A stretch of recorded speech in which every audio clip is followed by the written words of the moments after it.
Hey guys, super excited for the video today. We're going to be taking this 100-year-old silver dollar, silver Morgan dollar from 1921. Then we're going to be adding some garnets, putting those things together, an amazing joining of coin rings and fine jewelry. By the way, I'm Skylar from Changeyoucanwear, and let's get into it. Well, the first thing we need to do is make this into a coin ring, and we're going to make it into an extremely thin coin ring. So what we're going to be doing is taking the Jason's Works auto punch and cut the biggest hole that we have available to us in it.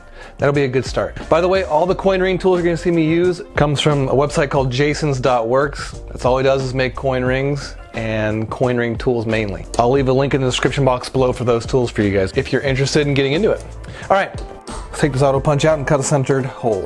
This auto punch is really amazing me because what it does is it centers the coin as you screw it down into here, and the coin will sit on this base. And the base has a spot for these interchangeable dies to go in so we can cut different size holes depending on the project we're doing. So I picked the biggest one available, put our coin in there, and screw it down.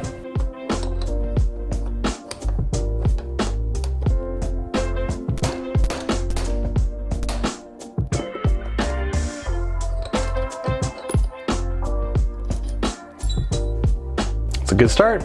Now that we've cut the hole, we have this really sharp edge, and what we need to do is take our deburring tool and then cut a nice clean edge in there and then sand it down, and that'll make sure the coin doesn't split when we start folding the coin ring with these folding dies back there. And before we can fold it, we have to soften the metal by annealing it.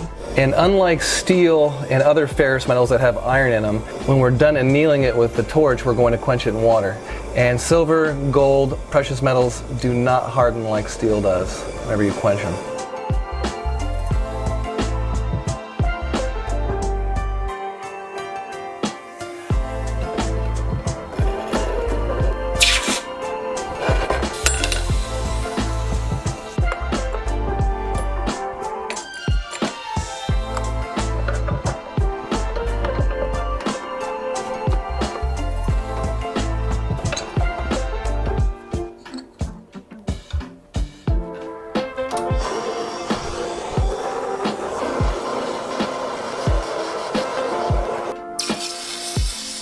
So now we have it like this, but we need to make this into a size 6.5. And right now, my thumb's a size 16. It's bigger than that. It's gonna be a problem. So now what we need to do in order to solve this problem is Swedish wrap it with our Swedish wrap dies. Why is it called Swedish wrap? A Swedish guy came up with it and he used Teflon tape to wrap the coin with. It's that simple.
Alright, so now that we have it all Swedish wrapped, it's the right outside diameter for the size 6.5 that we're going for. So that's good. What we need to do now is cut it way down because I'm looking for a band that's about 4 millimeters thick. That's going to basically frame the date and E pluribus unum on the back. And in order to do that, we got to cut a lot of this off. And I was thinking about my options, and so what I decided to do is I made a mark well larger than a 4mm band, and I'm going to cut that with a saw. And then once that's cut off, I will file it and sand it down the rest of the way really delicately and finely, so that way we don't go too far. Definitely don't want to go too far because we have calibrated stones that'll fit perfectly inside of a 4mm band. We're going to be using 3mm stones for this guy. 4mm will be the perfect band width for that. I was going to go with 2.5mm stones, but once I got looking at it and the width of it, I think 3mm was a little bit better, so I bumped it up a tiny bit in size, and I think that's going to be the route to go. All right, let's get this cut down to size. And I'm using my Haymaker saw frame from Pepe Tools.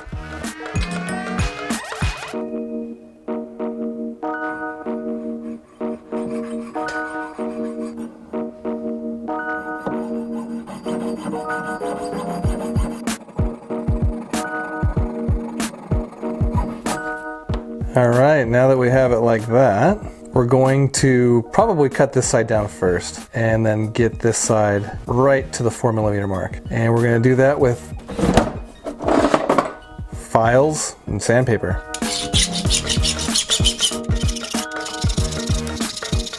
All right, I decided to cheat. That's taken forever.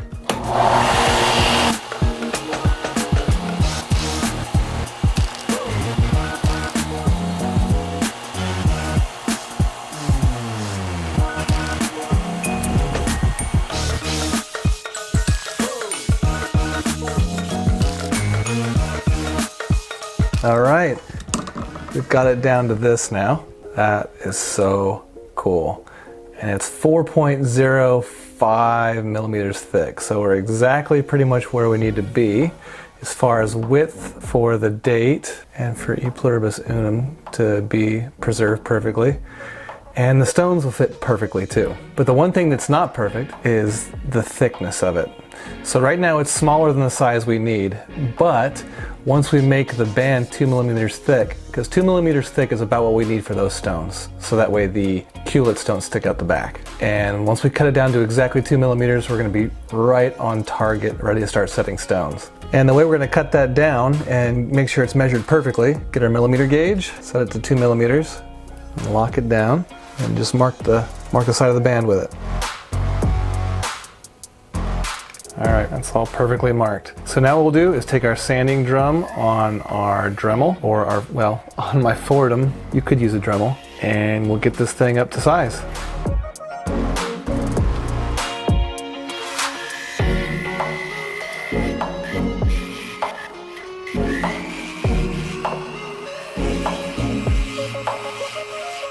Now it's all nice and even and the right size. And now what we need to do, take our white wheel, our gray wheel, and then our buff and get it to a high shine.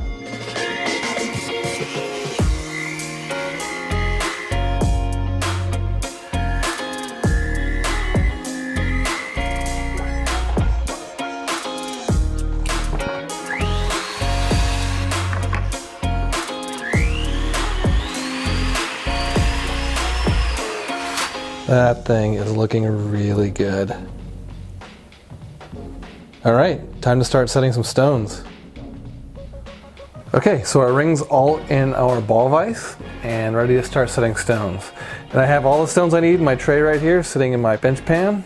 What we'll do first, lick the stones and stick them all on there where I want them. And then once I get them exactly where I want them, then I'll take my scribe and mark them and then drill a hole, ball burr it out, and then finally setting burr it. And that'll be getting all our holes ready to go. And a lot of you guys ask where I get my stones from. These particular ones came from Kahunagemstones, Weston over at Kahunagemstones. And I actually asked him as I was picking these stones out if he minded people that aren't in the industry calling. He seems to be just fine with it, so feel free. I will put a link in the description box to him. So if you guys are looking for some gems, he would be a good source for you. All right, let's get started.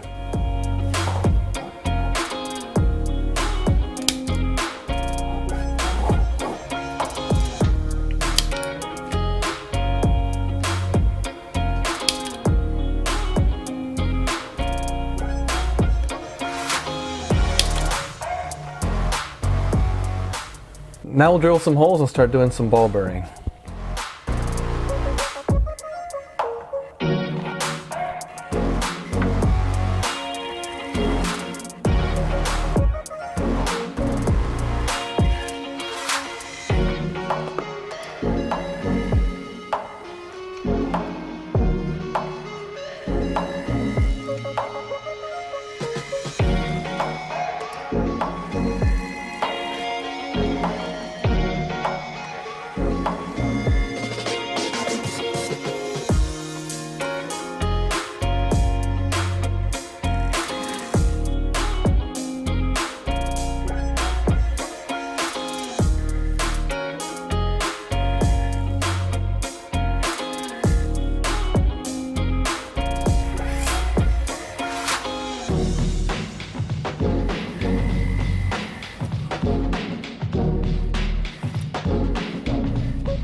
Alright, so now we have all of our holes cut. Everything has got a seat in it. And now what we need to do, let me see if I can't find one, hold on here. We're going to take our stick burr and then cut in between all the holes. And then once we're done with that, we'll go crossways and cut in between all the holes that way also. And that'll start creating our anvils so we can start splitting those and then making beads and then setting our stones. So that is what we're up to now.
So now what we're going to do is we have this beading tool, and this little tool has a concave on it. We're going to round off all of our little beads with this beading tool now.